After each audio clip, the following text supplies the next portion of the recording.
Bible గ్రంథాన్ని చదివిన తర్వాత గ్రహించిన తర్వాత దానివల్ల వచ్చే ప్రయోజనం ఏంటి అనేది కొద్దిసేపు మనము ఆలోచన చేద్దాం. బైబిల్ ఒక గ్రంథరాజ్యం. బైబిల్లో చదివే వారికి కొన్ని సంగతులు తెలియవలసిన అవసరం ఉంది. ఏంటంటే, మొట్టమొదటిగా దైవ గ్రంథము తిమోతికి రాసిన 2వ పత్రిక 3వ అధ్యాయము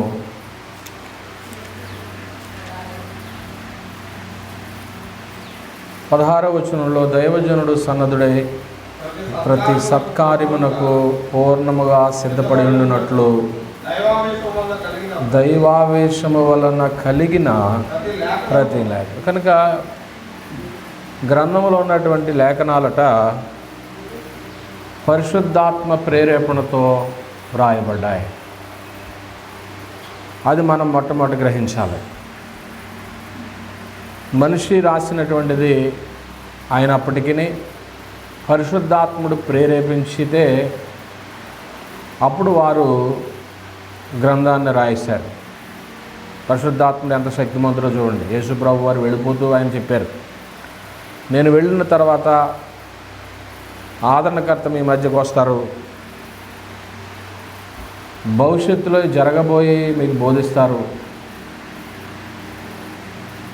నేనేమైతే మీకు బోధించానో వాటిని మరలా మీకు జ్ఞాపకం చేస్తారు అనే సందర్భాన్ని ప్రభు చెప్పి వెళ్ళారు. అన్నట్లుగానే ఆయన వాగ్దానం చేసిన వాడు నమ్మదగిన వాడు కాబట్టి పరిశుద్ధాత్మని యొక్క రాక జరిగింది. మొదటి 100 సంవత్సరాల్లో కూడా పరిశుద్ధాత్మ ప్రేరేపణతో లిఖితం అనేటువంటిది జరిగిపోయింది. ఆ లిఖింపబడినటువంటి లేఖనాలే ఇవాళ ప్రపంచవ్యాప్తంగా ముద్రించబడుతూ ఉన్నాయి, చదువుతూ ఉన్నాం. మొట్టమొదటిగా బైబిల్ చదివి గ్రహించడం వల్ల మనం గ్రహించవలసిన సంగతి ఏంటన్నట్లయితే, ఇది పరిశుద్ధాత్మ ప్రేరేపణతో రాయబడిన మాటలు. అలాగూ చదువుతున్నటువంటి వారు అర్థం చేసుకోగలరు, కొందరైతే అర్థం చేసుకోలేరు. ఒకరోజుని ప్రభుతో మాట్లాడుతూ వారు మాట్లాడిన మాటలకి ప్రభు ఇచ్చిన సమాధానము, వారు మాట్లాడిన మాటలు ఎలాగున్నాయో చూస్తాం. మార్కు సువార్త 13వ అధ్యాయము, మార్కు సువార్త 13వ అధ్యాయము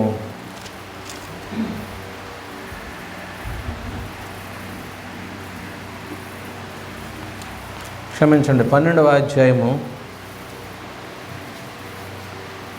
18 నుంచి, పునరుత్థానం లేదని చెప్పి సద్దూకయ్యులు ఆయన వద్దకు వచ్చి, బోధకుడా, తన భార్య బ్రతికి ఉండగా ఒకడు పిల్లలు లేక చనిపోయినడలా వాని సహోదరుడు వాని భార్యను పెండ్లి చేసుకుని తన సహోదరునికి సంతానము కలుగజేయనని మోషే మాకు రాసి ఇచ్చెను. 7 సహోదరులు ఉండిరి. మొదటివాడు ఒక స్త్రీని పెండ్లి చేసుకుని సంతానము లేక చనిపోయాను. కనుక 2వ వాడు ఆమెను పెండ్లి చేసుకును, వాడును సంతానము లేక చనిపోయాను. అటువలనే 3వ వాడును చనిపోయాను. ఇట్లు 7 సంతానము లేకే చనిపోయేరి. అందరి వెనుక ఆ స్త్రీ కూడా చనిపోయింది. పునరుత్థానమందు వారిలో ఎవనికి ఆమె భార్యగా ఉండును? ఆమె ఆ 7 భార్య అయ్యన్న కదా అని అడిగిరి. అందుకే యేసుక్రీస్తు ప్రభు వారు అంటున్నారు, చూడండి, మీరు లేఖనములను కానీ దేవుని శక్తిని కానీ ఎరుగకపోవుట వలన ఏం పడుతున్నారో పరమ. అంటే దేవుని యొక్క లేఖనాలు అపార్థం చేసుకుంటున్నారు. అంటే భూమి మీద వివాహ బాంధవ్యాలు ఉన్నాయి కాబట్టి పునరుత్థానంలో కూడా పరలోకంలో కూడా భర్త భార్య ఈ సంబంధాలు ఉంటాయి, వివాహాలు ఉంటాయి అనే ఆలోచనతో ఉన్నారు. ఎందుకున్నారా ఈ ఆలోచనతో? వాళ్ళకి ఏం అర్థం కాక లేఖనములను ఏం చేసుకోలేకపోయారు, వాళ్ళు గ్రహించలేకపోయారు. మీరు లేఖనములను కానీ దేవుని శక్తిని కానీ ఎరుగకపోవుట వలన ఏం పడుతున్నారో పరమ. లేఖనాలు ఎరగకపోవటం వల్ల పరిశుద్ధాత్మ ప్రేరేపణతో రాయబడినవి లేఖనాలను తెలిస్తే అవి ఎక్కడి వరకు బాంధవ్యాలు ఉంటాయో, ఎక్కడితో తెగిపోతాయో అనేది మనకు అర్థమవుతుంది. భార్యాభర్తల సంబంధం అనేది పరలోకంలో కూడా ఉంటుందా, భూమి మీదేనా? భూమి మీద. అందుకే ఎవరి సొంత రక్షణ ఆలదా అంటారు. నా భర్త రక్షణ పొందొద్దు అన్నాడండి అని భార్య మానకూడదు, భార్య వద్దని భర్త మానకూడదు. ఎవరి సొంత రక్షణ వాళ్ళదే, ఎవరి భక్తి జీవితం వాళ్ళదే. ఈ 60 ఏళ్ల జీవితానికే ఈ సంబంధం తప్ప ఈ దేహం విడిచిన తర్వాత మనందరం కూడా ఆత్మలమే. ఆత్మలైనటువంటి వారికి లింగభేదం లేదు కాబట్టి దేవదూతల వలె ఉంటారని దేవుడు చెప్పాడు. అందువల్ల మొట్టమొదటిగా మనం గ్రహించవలసిన సంగతి ఏంటంటే, దేవుని లేఖనాలు పరిశుద్ధాత్మ ప్రేరేపణతో ఏం చేయబడ్డాయి? రాయబడ్డాయి. అలా పలకబడిన ప్రతి మాట కూడా గ్రంథస్థం చేయబడింది. అయితే వ్రాయబడిన ప్రతి మాట కూడా దేవుని మాట కాదు. వ్రాయబడిన ప్రతి మాట కూడా దేవుని మాట కాదు. మరి బైబిల్లో రాయబడినటువంటి ఈ మాటలు మరి దేవుని గ్రంథంలో ఉన్నాయి కనుక దేవుని మాటలు కాకుండా ఎలా ఉన్నాయి అని మనం అనుకోవచ్చు. సంగతి ఏంటంటే, గ్రంథంలో రాయబడినటువంటి సంఘటనలో ఎలాగైతే జరిగినాయో దేవుడు అలాగే రాయించాడు. మంచిని మంచిగా రాయించాడు. ఎక్కడైనా కానీ దుర్మార్గత జరిగితే దుర్మార్గతగానే పలానా వ్యక్తి చేశాడని రాయించాడు. మనుషులు అనుకోండి, కొన్ని దాయొచ్చు, కొన్ని బయట పెట్టకపోవచ్చు. మంచే చెప్తాం కానీ మనలో ఉన్న లోపాలు చెప్తామా? మనుషులు అయితే దేవాది దేవుడు కాబట్టి ఆయన ప్రతి మనిషిని, అబ్రహామును విశ్వాసులకు తండ్రి అని చెప్పినా కానీ ఎక్కడైతే అతను అబద్ధం చెప్పాడో అక్కడ నువ్వు అబద్ధం చెప్పావని చెప్పాడు. దావీదును నా హృదయానుసరుడని చెప్పినా కానీ నువ్వు పాపం చేసావని చెప్పాడు. భక్తులను భక్తులుగా చెప్పాడు, పాపం చేసినప్పుడు పాపం చేసావని చెప్పాడు. అంటే వాళ్ళు ఏ సందర్భంలో ఎలా జీవించారో దాన్ని అంతటినీ కూడా దేవుడు మరుగుపరచకుండా ఏం చేశాడు? వ్రాయించాడు. కాబట్టి అది దేవుని గ్రంథం. దేవుని గ్రంథం. మనిషి రాసిన గ్రంథం అయితే మనిషి స్వార్థంతో కొన్ని రాయొచ్చు, కొన్ని రాయకపోవచ్చు, కొన్ని తెలియజేయచ్చు, కొన్ని తెలియకపోవచ్చు. కానీ దేవుని గ్రంథం అని ఎందుకు చెప్పబడుతుందంటే జరిగిన సంఘటనలో అలాగే లిఖించబడ్డాయి. ఇప్పుడు మీరు చదివారు, అబ్రహామును దేవుడు సొదొమ గొమొర్రా ఎక్కడున్నాడు? 18వ అధ్యాయంలో ఇప్పుడు చదివాం కదా. మమ్రే దగ్గర ఉన్న సింధూర వృక్షం దగ్గర ఆతిథ్యం తీసుకుని అక్కడి నుంచి ప్రయాణమై వెళ్ళిపోతున్నప్పుడు సొదొమ గొమొర్రా పట్టణాలని నాశనం చేయబోతున్నాడు. నాశనం చేయడానికి దేవుడు ఉత్తినే నాశనం చేస్తాడా? కారణం ఉందా? ఎందుకని వాళ్ళ పాపం ఎక్కడికి వెళ్ళిపోయింది? తారాస్థాయికి వెళ్ళిపోయింది. పాపము ఆకాశాన్ని అంటేసింది. అందుకని ఇంకా ఆ పట్టణాలను ఏం చేయాలనుకున్నాడంటే ఆయన తీసివేయాలనుకున్నప్పుడు ఆ పట్టణాల్లో ఎవరున్నారు? ఇతను బంధువు ఉన్నాడు, సహోదరుని కుమారుడు ఉన్నాడు. అతని కోసం దేవునికి ఏం చేస్తున్నాడు? ప్రార్థన చేస్తున్నాడు. అంటే లోతు చేసింది లోతు చేసినట్లే రాయించాడు, అబ్రహాము చేసింది అబ్రహాము చేసినట్లే రాయించాడు. అబ్రహాం ఆతిథ్యం ఇచ్చింది ఆతిథ్యం ఇచ్చినట్టే రాయించాడు. షారా నవ్వింది నవ్వినట్టు రాయించాడు. అబ్రహాము నవ్వాడు నవ్వినట్టే రాయించాడు. కనుక అది దేవుని గ్రంథం అంటే. ఉన్నది ఉన్నట్టే రాయించాడు మాటండి. పాత నిబంధన గ్రంథంలో అనేకమైన సంఘటనలు మనం చదువుతాం. రాజుల చరిత్రలో ఎన్ని అవకతవకలు జరిగినాయి, ఇశ్రాయేలుల చరిత్రలో, యూదుల చరిత్రలో ఎన్నిసార్లు దేవుని తిరుగుబాటు చేశారు, ఎన్నిసార్లు ఆయనకి వ్యతిరేకంగా ఉన్నారు, ఇవన్నీ కూడా గ్రంథస్థం చేశాడు. కాబట్టి ఇది దైవ గ్రంథం అయింది. 2 సంగతులు చెప్పాను.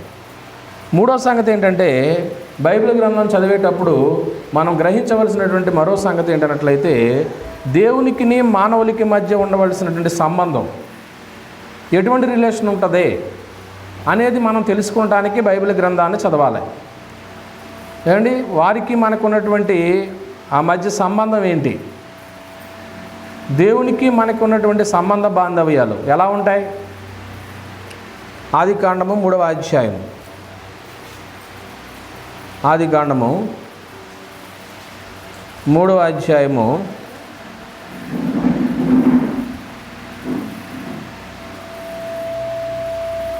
3వ అధ్యాయము లేక 2వ అధ్యాయంలో 20వ వచనంలో, అప్పుడు ఆదాము సమస్త పశువులకును ఆకాశ పక్షులకును సమస్త భూజంతువులను పేర్లు పెట్టిన ఆయనను ఆదామునకు సాటి అయిన సహాయం లేనప్పుడు దేవుడు సాటి అయిన సహాయాన్ని చేసి ఆమెను భారీగా ఇచ్చాడు. వారిద్దరూ కూడా ఏక శరీరమై ఉన్నారు అన్నాడు 24వ వచనంలో. అంటే ఇప్పుడు ఏక శరీరంగా మనుషులు ఉండాలని దేవుడు కోరుకున్నాడు.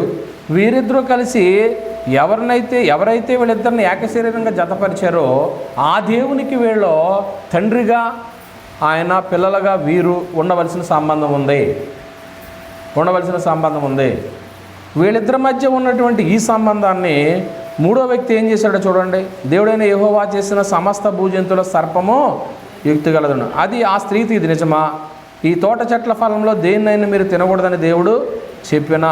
అందుకు స్త్రీ, ఈ తోట చెట్ల ఫలమును మేము తినవు. అయితే తోట మధ్యన ఉన్న చెట్టు ఫలమును గురించి దేవుడు మీరు ఏమవద్దన్నాడు, చావరు అని చెప్పేశాడు. ఇదంతా ఎందుకు జరిగింది? ఇదంతా కేవలము కూడా వీళ్ళు నానాటికి దీవించబడిపోతారని అసూయతోనే అపవాది ఆ పని చేశాడు. అంటే ఎవరి మధ్య ఉన్నటువంటి సంబంధం తెగిపోవాలి? దేవునికి మన పితరులు ఆదామావలకి ఉన్నటువంటి మధ్య సంబంధం ఏమవ్వాలా? తెంచేయాలి. అసలు దేవుని ఉద్దేశం ఏంటంటే, నేను పుట్టించిందే మీకు నాకు మధ్య ఉన్నటువంటి ఆ సంబంధము చివరి వరకు కొనసాగాలని దేవుడి కోరిక.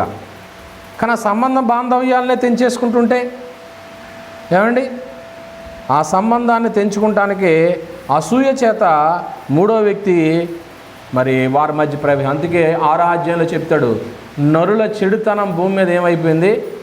గొప్పది. 6వ అధ్యాయం చూడండి, 6వ అధ్యాయం 5వ వచనం, నరుల చెడుతనము భూమి మీద గొప్పదనియో. అంటే బాంధవ్యాలు తెంచేసుకుని ఏళ్ళకేళ్ళ గొప్పోళ్ళు అయిపోదాం అనుకుంటున్నారు. ఏ విషయంలో? మంచి విషయంలోనా, చెడు విషయంలోనా? ఎవరు ఇక్కడ లేరు అనుకుంటా. నరుల చెడుతనము భూమి మీద ఏమైంది? గొప్పది. ఎందులో గొప్పవాళ్ళు అయ్యారండి? వీళ్ళు చెడుతనంలో గొప్పవాళ్ళు అయ్యారంటే సంబంధ బాంధవ్యాలు అలా ఉండాలని దేవుడు కోరుకోలేదు, అలా సృష్టించలేదు. కనుక బైబిల్ చదివేటప్పుడు మనకి ఏమర్థం అవ్వాలంటే, దేవునికి నరులకు ఉన్నటువంటి మధ్య సంబంధం ఎటువంటిది? తండ్రి పిల్లల లాంటి సంబంధం. ఆయన సృష్టికర్త, మనం సృజింపబడిన వాళ్ళం. ఇటువంటి సంబంధంతోనే మన బాంధవ్యాలు కొనసాగాల. దేవుడు అంటే ఏదో ఒక మాట్లాడినటువంటి ఒక వ్యక్తినో లేదా ప్రకృతిలో ఏదో ఒక వస్తువుతో పోల్చో ఈయనే దేవుడు అని అనుకుంటే నీకు ఆయనకి మధ్య ఉన్నటువంటి సంబంధం అదేనా? ఇశ్రాయేలీయులు ఏం చేశారండి? దేవునికి ఏ రూపాన్ని ఇచ్చారు? గడ్డి మేయి ఎద్దు రూపమును ఇచ్చారు. అంటే ఎద్దు ఏం చేస్తుంది? గడ్డి మేస్తుంది. ఒక కట్టుగారికి ఏం చేస్తారు? దాన్ని కట్టేస్తారు. కాసేపు గడ్డి వేస్తారు. ఒకవేళ లేదంటే బకెట్తో నీళ్ళు అయ్యో పెడతారు.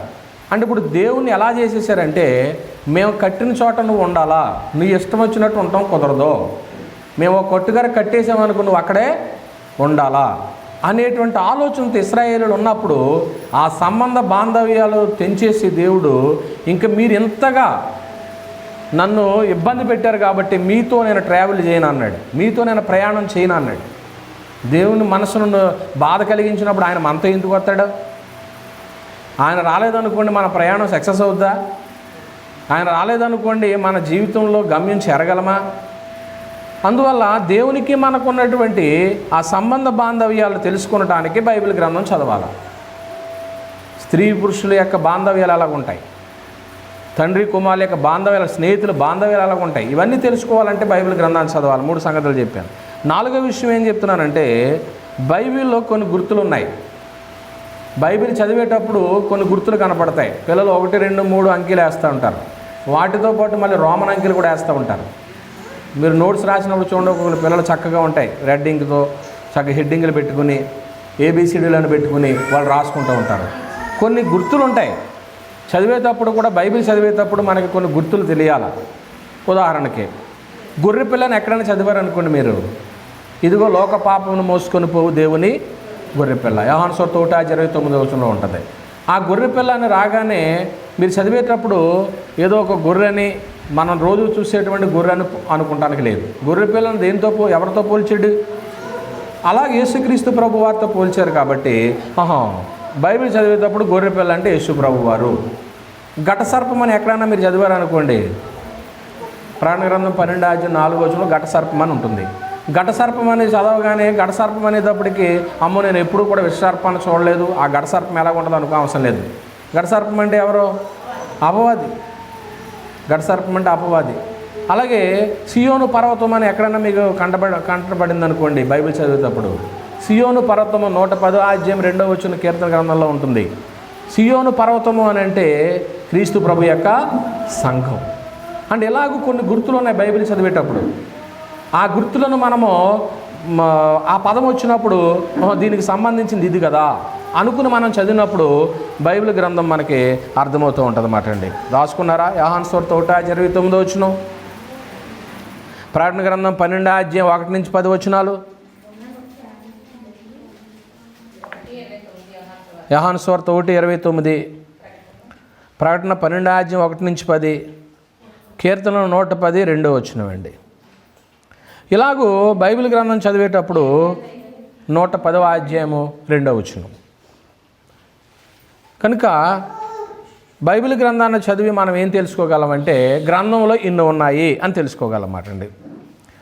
ఏమండి 4 సంగతులు చెప్పాను. మొట్టమొదటి ఏం చెప్పాను? పరిశుద్ధాత్మ ప్రేరేపణ వలన రాయబడింది. రెండవది, బైబిల్లో దాఖలు చేయబడ్డ ప్రతి మాట దైవావేశం కలిగినందున అది దేవుని గ్రంథం అని చెప్పబడింది, కానీ ప్రతి మాట దేవుని మాట కాదు. మూడోది ఏం చెప్పుకున్నామంటే దేవునికి మనుషులకి మధ్య ఉండవలసిన సంబంధం గురించి తెలుసుకుంటానికి చదవాలి. నాలుగోది మనం ఏం చెప్పుకున్నామంటే బైబిల్లో కొన్ని గుర్తులు ఉన్నాయి, ఆ గుర్తులు ఎవరికి ఉద్దేశించి చెప్పబడ్డాయి అనేది మనం గ్రహించడానికి చదవాలి. ఐదో విషయానికి మనం ఏం చెప్పుకుంటున్నామంటే బైబిల్లో 2 నిబంధనలు ఉన్నాయి. ఒకటి పాత నిబంధన, 2 క్రొత్త నిబంధన. వీటి మధ్య ఉన్న వ్యత్యాసం తెలుసుకోవాలి. పాత నిబంధన ఎవరికి ఇవ్వబడింది? ఏమండి? యూదులకి. క్రొత్త నిబంధన ఎవరికి ఇవ్వబడింది?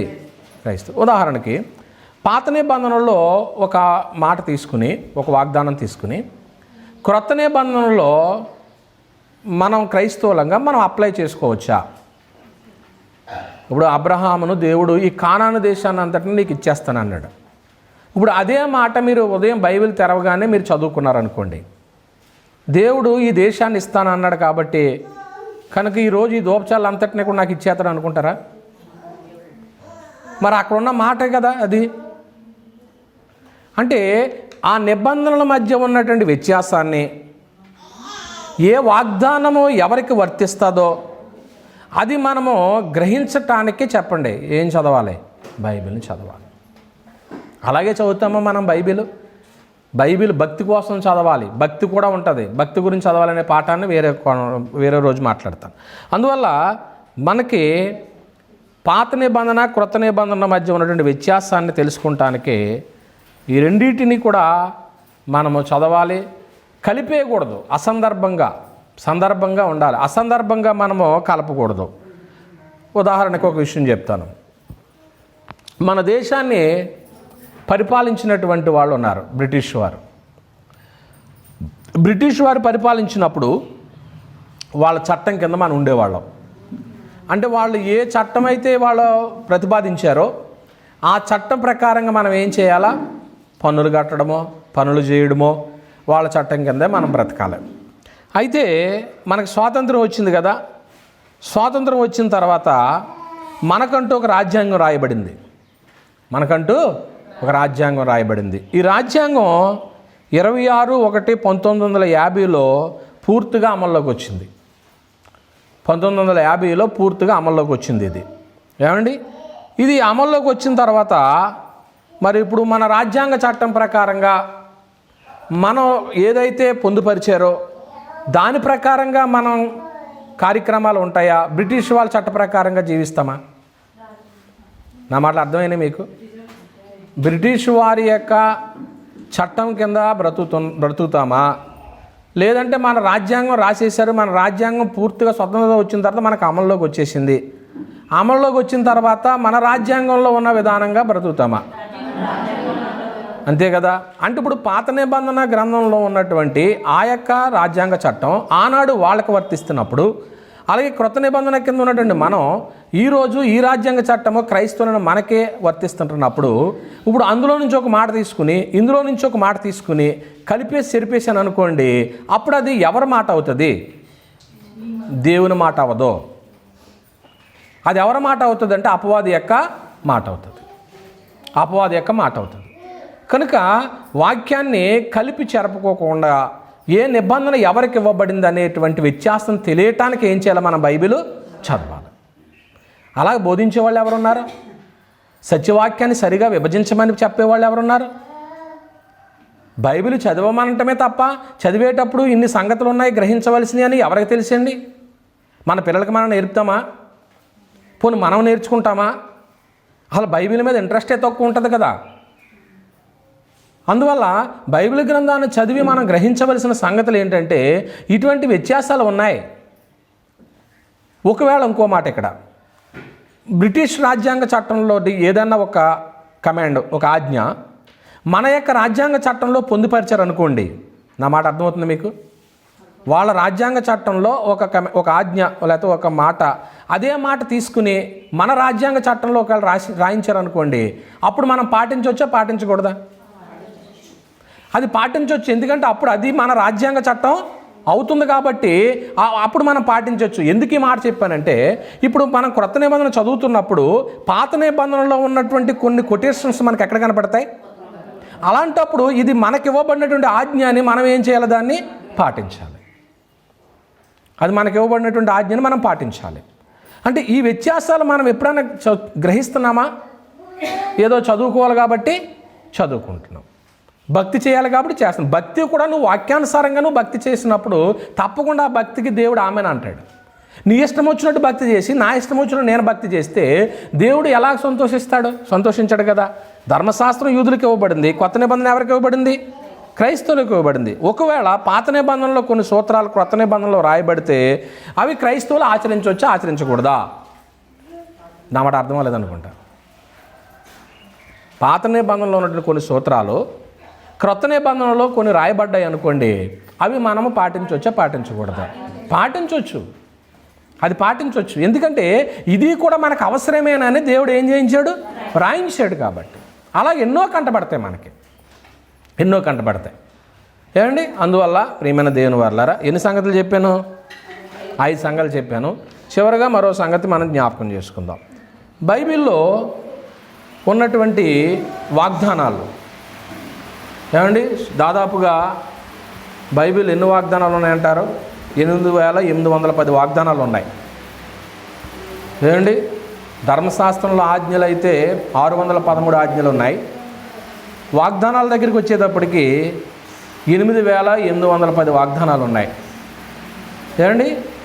ఈ వాగ్దానాలన్నీ కూడా వాటి సందర్భంలోనే మనం ఆలోచన చేయాలి. వాటిని బయటికి తీసి వేరొక సందర్భంలో మనం ఉపయోగించితే అది అపార్థం చేసినబడుతుంది అన్నమాట అండి. ఏమండి? అపార్థం చేసుకున్న వాళ్ళం అవుతాం. ఎలాగో మొన్న చెప్పిన సందర్భమే చెప్తాను ఇక్కడ కూడా. మొన్న సక్కుబాయి గారి ఇంటి దగ్గర ఒక లేఖనాన్ని మీకు జ్ఞాపకం చేశాను. కీర్తన గ్రంథము 91వ అధ్యాయం. కీర్తన గ్రంథము 91వ అధ్యాయంలో మహోన్నతిని చాటును నివసించేవాడే సర్వశక్తిని నీడను విశ్రమించువాడు అని చెప్పేశాడు. దేవుని యొక్క చాటున ఎవరైతే నివసిస్తారో, దేవుని యొక్క పక్షాన ఎవరైతే బ్రతుకుతారో వాళ్ళందరికీ కూడా కింద ఉన్న రాయబడిన మాటలన్నీ వర్తిస్తాయి. ఏ మాటలు అవి? ఆయన ఆశ్రయంగా ఉంటాడు, వేటగాని ఊరిలో నుంచి విడిపిస్తాడు, నాశనమైన తెగులు రాకుండా కాపాడుతాడు, రెక్కలతో కప్పుతాడు. ఏమండి? ఇవన్నీ కూడా ఎవరి ప్రక్కన ఉన్న వాళ్ళకి వర్తిస్తాయి. ఏమండి? మహోన్నతుడైనటువంటి దేవుని యొక్క చాటున ఉన్నటువంటి వారికి వర్తిస్తాయి. నువ్వు ఎవరి చాటున ఉండి నీ కార్యక్రమాలు నువ్వు చేసుకుని, ఇదిగో ఆయన నాకు ఆశ్రయంగా ఉంటానన్నాడు, ఆయన నాకు ఎండ దెబ్బైనా వెనుల దెబ్బైనా తగలకుండా కాపాడుతానన్నాడు అని ఆ పై మాట వదిలేసి నీ ఇష్టం వచ్చినట్టు నా ఇష్టం వచ్చినట్టుగా బ్రతుకుతూ ఇది మనకి అప్లై చేసుకుంటే వర్తిస్తుందా? అపవాది చేసే పని అదే. అపవాది దేవుని చాటును నివసించకపోయినా ఇదిగో నీ గ్రంథంలో ఈ మాట ఉంది కదా అని మన దృష్టికి తీసుకొస్తాడు. ఇవాళ మత్స్యాకులు చేసే పనులన్నీ అయ్యే. ఎక్కడో ఒక మాట తీసుకుని ఇదిగో దేవుడు నేను ఇలా చేస్తాను అన్నాడు, పై విషయాలను వదిలేస్తాడు, కాంటెస్ట్ అంతా వదిలేస్తాడు. ఆ సందర్భం ఎవరికి ఇవ్వబడింది, ఏం చేస్తే ఈ దీవెనలు వస్తాయనే సందర్భాన్ని వదిలేస్తాడు. కిందకి మనం చదివినట్లయితే ఏం రాయబడింది? 10వ వచనంలో నీకు అపాయం ఏమీ రాదు, ఏ తెగులు నీ గుడారమును. ఎప్పుడు ఇదంతా జరుగుతుంది? ఆయన చాటును నివసించినప్పుడే నీ మార్గములన్నిటిలోనూ నిన్ను కాపాడుటకు ఆయన నిన్ను గురించి తన దూతలకు. ఈ సందర్భంలో నుంచి అధ్యాయం అంతా వదిలేసి ఇక్కడ మాటను తీసుకున్నాడు వాడు. అధ్యాయం అంతా వదిలేసి ఇక్కడ మాటను తీసుకున్నాడు. ఇక్కడ మాటను తీసుకుని ఎవరి దగ్గర ప్రయోగించాడు ఈ మాట? మత్తయి సువార్త 4వ అధ్యాయము ప్రభువైన యేసుక్రీస్తు వారి దగ్గర ప్రయోగించాడు. మత్తయి సువార్త 4వ అధ్యాయంలో ఆయన 40 దినాలు కూడా ఉపవాసం ఉన్నటువంటి పిమ్మట ఆయన ఆకలిగా ఉన్నాడు. ఆ శోధకుడు ఆయన వద్దకు వచ్చాడు. నువ్వు దేవుని కుమారుడు అయితే ఈ రాళ్ళు రొట్టెలోగినట్లు ఆజ్ఞాపించమన్నాడు. ఏమంటే దేవుని కుమారుడు కాదైనా సాక్షాత్తు దేవుని కుమారుడే. అలాగైతే నువ్వు దేవుని కుమారుడు అని రుజువు చేసుకోమంటున్నాడు. రుజువు చేసుకోలేటి? మన క్రైస్తవులమని ఎప్పుడు రుజువు అవుద్దండి? మనం క్రైస్తవులమని ఎప్పుడు రుజువు అవుద్ది? అగ్నిలోకి వెళ్ళకుండా పరలోకానికి వెళ్ళినప్పుడు మనం ఎవరైనా రుజువు అవుద్ది? క్రైస్తవులం, అంతేనా? అప్పటి వరకు కూడా అందరం కూడా ఏదో అన్నట్టు ఆ బూడిదలోకి వెళ్ళి దొర్లి వచ్చిందంటే ఏంటది? కాకి. అదేనా? ఏ వేషం వేసుకుంది? పావురం వేషం వేసుకుంది. ఏమండి?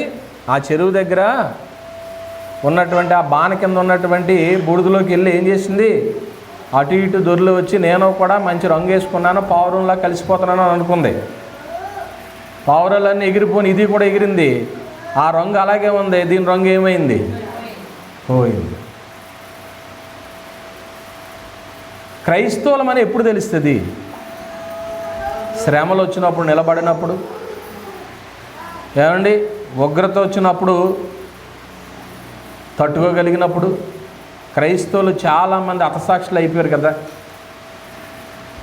హతసాక్షులు అంటే సామాన్యమైన మాట అండి అసలు. అది వాక్యం చెబుతూ ఉండగానే వారి జీవితాలు ఎన్నో శ్రమలు వచ్చినాయి. తలకిందులుగా సిలివేశారు, కొట్టారు, ఈడ్చేశారు, సంకెళ్ళు వేసేశారు, బంధించారు. మొదటి శతాబ్దపు క్రైస్తవ్యం ఎలా ఎంత గొప్పదోనండి. ఆ రోజు వాళ్ళేమో శ్రమల్లో సువార్త ప్రకటించారు. మనమేమో యేసుప్రభువుని నమ్ముకుంటే సుఖ సంతోషాలు ఉండాలని మనం అనుకుంటున్నాం. ఎంత వ్యత్యాసం ఉంది! ఇదంతా ఎవరో మాయ చేసి నడిపిస్తున్నారో తెలుసా? అపవాది. అపవాది ఏమంటున్నాడో తెలుసా? నువ్వు దేవుని చోటనే ఉండని అవసరం లేదు. నువ్వు మార్గంలో వెళితే దేవుడు నిన్ను ఏం చేస్తాడట? కాపాడతాడు. ఏమన్నాడండి? నువ్వు దేవుని కుమారుడు అయితే ఈ రాళ్ళు రొట్టెలగునట్లుగా ఆజ్ఞాపించుమనెను. అందుకైనా మనుషులు రొట్టె వలన మాత్రము కాదు కానీ దేవుని నోటి నుంచి వచ్చి ప్రతి మాట వలన జీవించినారు. అంతటా అపవాది పరిశుద్ధ పట్టణమునకు అనగా ఆయన తీసుకుని పోయి దేవాలయమును ఆయనను, నువ్వు దేవుని కుమారుడు అయితే కిందికి దుముకుము, ఆయన నిన్ను గురించి తన దూతలకు ఏం చేస్తారు? నీ పాదం ఎప్పుడైనా రాతికి తగలకుండా వారు నిన్ను చేతులతో ఎత్తుకుందురు అని వ్రాయబడి ఉన్నదని ఆయనతో చెప్పాను. అంటే వ్రాయబడిన విషయాలు, పాత నిబంధనలో రాయబడిన విషయాలు మర్చిపోకుండా ఎవరి దగ్గర ప్రస్తావిస్తున్నాడు అపవాది? ఇప్పుడు అపవాది ప్రస్తావిస్తున్నాడంటే ఇది దేవుని మాట, అపవాది మాట. ఇక్కడే మీరు సమాధానం చెప్పాలి నాకు. ఇది అపవాది మాట, దేవుని మాట?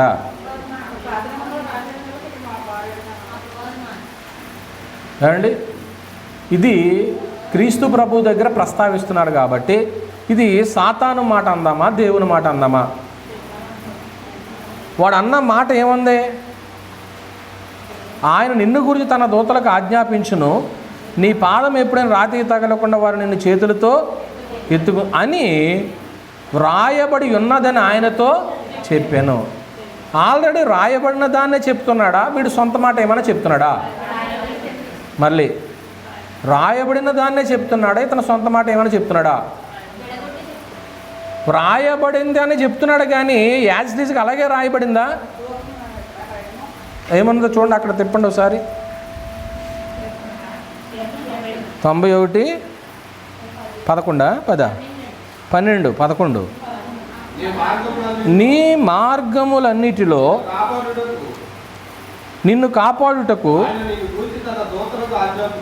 ఆయన నిన్ను గూర్చి తన దూతలకు ఆజ్ఞాపించును, నీ పాదములకు రాయి తగలకుండా వారు నిన్ను తమ చేతుల మీద ఏం చేస్తారో ఇప్పుడు ఇక్కడ చదవండి. నీవు దేవుని కుమారుడు అయితే క్రిందికి దుముకుము. 6వ వచనం, ఆయన నిన్ను గురించి తన దూతలకు ఏం చేసెను? ఆజ్ఞాపించెను. అంత బాగానే ఉంది. నీ పాదం ఎప్పుడైనను రాతికి తగలకుండా ఆయన నిన్ను చేతులతో ఎత్తి పట్టుకుంటారు. సేమ్ యాజ్ ఈజ్గా ఉంది అక్కడ. నీ పాదములకు రాయి తగలకుండా వారు నిన్ను తమ చేతుల మీద ఎత్తి పట్టుకుంటారు. కరెక్ట్గానే ఉంది. ఏం యాడ్ చేశాడు?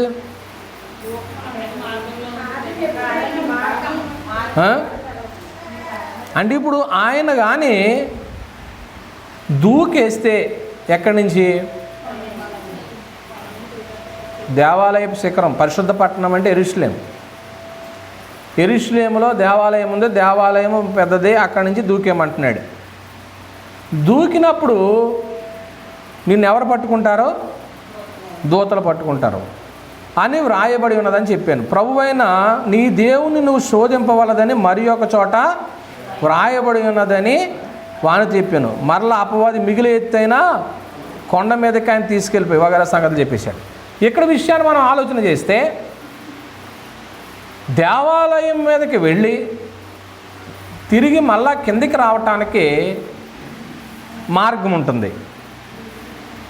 మార్గం గుండా వెళ్ళినప్పుడు దూతలు ఏం చేస్తారు? ఒకవేళ మార్గం గుండా వెళితే పడిపోయామనుకోండి, అప్పుడు దూతలు ఏం చేస్తారు? మార్గం గుండా వెళ్ళకోకుండా వేరే మార్గంలో వెళ్ళు, అప్పుడు కూడా దేవుడు నిన్నేం చేస్తాడు? తన దూతల్ని పంపుతాడు అని చెప్తున్నారు ఎవరో. అప్పుడు ఇది దేవుని మాట, అపవాది మాట? అపవాది మాట. అంటే ఇప్పుడు బైబిల్లో ఏదో ఒక మాటను తీసుకుని అసందర్భానుసారంగా మాట్లాడుతున్నప్పుడు అది ఎవరి మాట అవుతుంది? అలా ఈవేళ లేఖనాలు ఎన్ని అపార్థం చేయబడుతున్నాయి. అంటే కేవలం దేవుని మాటలే పలకబడుతున్నాయా? అపవాది మాటలే ఎక్కువ ప్రచురణలోకి వచ్చినాయి? అపవాది మాటలే. ప్రజలకు ఏం నచ్చుతాయి? అపవాది మాటలే నచ్చుతాయి. సరైన మార్గంలో నడుస్తూ సరైన జీవితాన్ని జీవిస్తూ ఇది నా పరిస్థితి అన్నప్పుడు దేవుడు తప్పకుండా తన దూతలను పంపి సహాయం చేస్తాడన్నమాట. ఈ సంగతులు మనము ఎరగవలసిన అవసరం ఉన్నదన్నమాట అండి. ఎందుకంటే ఈ వాగ్దానాలన్నీ కూడా ఎవరికి వర్తిస్తాయని చదువుకున్న మొట్టమొదటిలో మహోన్నతుని చాటు. అప్పుడు ఆయన చాటును ఉంటూ ఆయన మార్గం గుండా మనం వెళ్ళామనుకోండి, ఆయన త్రోవల గుండా మనం వెళ్ళామనుకోండి, అప్పుడు మనకి దేవుడు సహాయం చేస్తాడు. అలా కాకోకుండా వేరే మార్గంలోకి మనం వెళుతూ ఇదిగో నువ్వు నన్ను కాపాడుతానన్నావు కదా, కాపాడుతావు కదా, ఇదిగో దూతను పంపుతానన్నావు కదా, పంపించలేదంటే అని అడగటానికి మనం ఏమాత్రం సరిపో. ఈరోజు మనం ఏం నేర్చుకున్నామంటే బైబిల్ గ్రంథాన్ని చదివి గ్రహించడం వల్ల మనం ఏం తెలుసుకోగలం, దానివల్ల ప్రయోజనం ఏంటి? మనం గ్రహించవలసిన సంగతులు ఎన్ని చెప్పాను? 5 చెప్పాను. 5 చెప్పాను. 6వ విషయం ఏంటంటే మనకు వచ్చే ప్రయోజనం ఏంటి అనేది 6వ విషయం. మనకు వచ్చే ప్రయోజనం ఏంటంటే ఆయన మార్గంలో మనం నడిచినప్పుడు మనకి తగులకుండగా తన దూతలను పంపించి ఆయన మనకి ఏం చేస్తాడో సహాయం చేస్తాడు. అలాగేనా? లేకపోతే మన సొంత మార్గంలో నడిచినా కాపాడతాడా? మరి ఏం చేద్దాం మనం? ఆయన మార్గం ఏంటి చెప్పండి? యేసు ప్రభు వారి లోకానికి వచ్చి ఎన్ని మార్గాలు చూపించాడు అమ్మా? యేసు ప్రభు వారి లోకానికి వచ్చి ఎన్ని మార్గాలు అన్నాడు? నేనే మార్గము, నేనే సత్యము, నేనే జీవము, నా ద్వారానే తప్ప ఎవరునూ తండ్రి వద్దకు రాదు. ఆయన ఈ లోకమునకు వచ్చి అన్నాడు బాప్తిస్మం ఒక్కటే, విశ్వాసం ఒక్కటే, అందరికీ తండ్రి అయిన దేవుడు. ఎఫెసీ పత్రిక 4వ అధ్యాయంలో ఎన్ని ఒకట్లు ఉన్నాయి చూడండి. అక్కడ ఎఫెసీలకు రాసిన పత్రిక 4వ అధ్యాయము 4వ వచనంలో శరీరం ఒక్కటే, ఆత్మయు ఒక్కటే, ఆ ప్రకారమే మీ పిలుపు విషయం ఒక్కటే నిరీక్షణ. ఎన్ని వచ్చినాయి? శరీరం ఒక్కటే, ఆత్మ ఒక్కటే, నిరీక్షణ ఒక్కటే, ప్రభు ఒక్కడే, విశ్వాసం ఒక్కటే, బాప్తిస్మం ఒకటే, అందరికీ తండ్రి అయిన దేవుడు ఒక్కడే. ఎన్ని ఒకట్లు వచ్చినాయండి? ఎన్ని ఒకట్లు వచ్చినాయి? చదవలేదు మీరు? శరీరం, ఆత్మ, నిరీక్షణ, ప్రభు, విశ్వాసం, బాప్తిస్మం, తండ్రి. ఎన్ని వచ్చినాయి? కనీసం అక్కడ ఏడైనా అంకి అన్నా వేసుకోండి, గుర్తుండదు ఎప్పుడైనా. ఏమండి, మరి బైబిల్ చదువుతున్నారంటే మీరు ఎన్ని సంగతులు గ్రహించవలసిన అవసరం ఉంది. కనుక ప్రియమైన దేవుని పిల్లలారా, నా పాఠాన్ని ముగించుతున్నాను. ఈరోజు మనం ఏమి నేర్చుకున్నామంటే బైబిల్ గ్రంథం చదివి గ్రహించడం వల్ల మనకు వచ్చే ప్రయోజనం ఏంటి. మనం చదివితే బాంధవ్యాలు తెలుస్తాయి, చదివితే దేవుని యొక్క పరిశుద్ధాత్మ ప్రేరేపం వలన ఈ లిఖించబడ్డాయని తెలుస్తుంది. ఇందులో ఉన్న ప్రతి మాట కూడా దేవుడు రాయించిందని ఎందుకు అంటున్నామంటే జరిగినట్లు ఆయన ఏం చేయించాడు, ఏది దాయలేదు. రాబోయే తరాలకి ఈ సంగతులు తెలియాలని రాయించాడు. మరొకటి ఏమి నేర్చుకున్నామంటే బైబిల్ చదివేటప్పుడు కొన్ని గుర్తులు ఉంటాయి. గొర్రె పిల్లని గుర్తు వచ్చిందనుకోండి, ఎవరు గుర్తు రావాలా? యేసుక్రీస్తు. ఘటసర్పం అంటే అపవాది, సియోను పర్వతం అంటే సంఘము. ఇలాగూ చదువుతున్నప్పుడు కొన్ని సంగతులు మనం గుర్తించాలి. ఐదో విషయం మనం ఏం చెప్పుకున్నామంటే పాత నిబంధన క్రొత్త నిబంధనకు ఉన్నటువంటి వ్యత్యాసము. పాత నిబంధన ఎవరికి ఇవ్వబడింది? యూదులకు. క్రొత్త నిబంధన క్రైస్తవులకు ఇవ్వబడింది. ఇప్పుడు ఈ క్రైస్తవులకు ఇవ్వబడినటువంటి ఈ ఆజ్ఞల్లో ఒకవేళ పాత నిబంధనలో ఉన్నటువంటి ఆరాజ్యాంగ చట్టంలో నుంచి ఏదన్నా ఒక మాట ఇందులో ఉందనుకోండి, అది క్రైస్తవులకు వర్తిస్తుందా వర్తించదా? వర్తించదా? వర్తిస్తుంది. ఎందుకంటే ఇది కూడా మనకు అవసరమైన దేవుడు ఏం చేయించాడు, వ్రాయించాడు అన్నమాట అండి. చివరిగా మనం ఏం చెప్పుకున్నామంటే బైబిల్ గ్రంథం చదివి గ్రహించడం వల్ల కలిగిన ప్రయోజనం ఏంటి? ఆయన మార్గంలో మనం నడిస్తే మనకే ఇబ్బంది కలక్కోకుండా ఎవరిని పంపిస్తాడో తను. అటువంటి దేవుని దూతల యొక్క పర్యవేక్షణలో మీరు నేను ఉండాలని ఈ మాటలు హెచ్చరించుకుంటూ ఎంతటితో ముగిస్తున్న మీ అందరికీ వందనాలు. కళ్ళు మూసుకోండి, ప్రార్థన చేసుకుందాం. మమ్మల్ని మిక్కిలిగా ప్రేమించిన మా పరలోకపు తండ్రి, మా చేతుల్లో ఉన్నటువంటి గ్రంథం కేవలం ఒక మత పుస్తకం అని మేము ప్రక్కన పెట్టక అందులో రాయబడిన సంగతులను చదివి గ్రహించడం వల్ల మాకేం ప్రయోజనం? నిజమా? ఏదైనా ఒక కార్యక్రమం మేము చేస్తున్నామంటే దాని వలన మాకు వచ్చే ప్రయోజనం ఏంటి? లోకంలో అనేకమైన పుస్తకాలు చదవడం వల్ల మాకు వచ్చేటువంటి జ్ఞానం ఒక ఎత్తు అయితే, బైబిల్ గ్రంథం చదవడం వల్ల మేము మా కుటుంబాలు కూడా మీ చాటుకు వస్తాము, మీ దూతల యొక్క కాపుదల్లో ఉంటాము, నిత్య రాజ్యానికి సిద్ధపడతాం. ఈ మాటలు నీరు కట్టి ఫలింపచేయండి, మిగతా సమ్మేళికరంగా మార్చండి. ఇంకెవరైతే మహోన్నతుని చాటుకి రాలేకపోతున్నారో అటు నీ బిడ్డలందరూ కూడా మీ చాటుకు వచ్చి మీ యొక్క రాజ్యాంగంలో లేక కృత నిబంధనలో ఉన్నటువంటి ఆ వాగ్దానాలకు, ఆ దీవెనలకు వారసులయ్యే భాగ్యాన్ని దయచేయండి. మా ప్రభువైన యేసుక్రీస్తు వారి పేరిట ఈ ప్రార్థన మీకు సమర్పిస్తున్నాను తండ్రి. ఆమేన్.